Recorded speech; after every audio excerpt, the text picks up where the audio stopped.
পৃথিবীতে যত বাজে বাজে টেস্টের খাবার আছে সব নাকি আমার পছন্দের খাবার।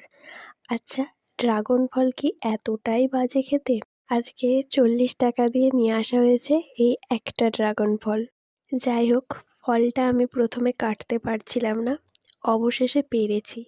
আসলে ছুরিতে ধার নেই। ভেতর থেকে এই ফলটা দেখতে এতটা সুন্দর লাল টুকটুকে হয় যে আমার দেখেই খেতে ইচ্ছে করে।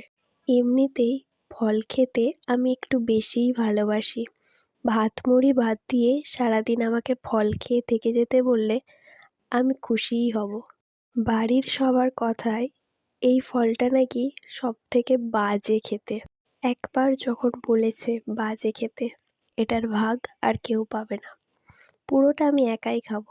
যাই হোক, আমার এই রাক্ষসের মতো খাওয়া দেখে কেউ হাসবে না। বেশি বাসনপত্র নিয়ে ভিডিও করতে আমি পছন্দ করি না, কারণ ভিডিওর শেষে সেগুলো আমাকেই ধুতে হবে। সত্যি বলতে, দ্বিতীয়বারের জন্য আমি এই ফলটা খাচ্ছি। একে তো এই টুকুটুকু ফলের এত দাম, তার উপর বাজারে প্রায় পাওয়া যায় না বললেই চলে। আসলে আমার গ্রামে বাড়ি। ড্রাগন ফলটা দারুণ খেতে ছিল, যেমন মিষ্টি তেমন রসালো।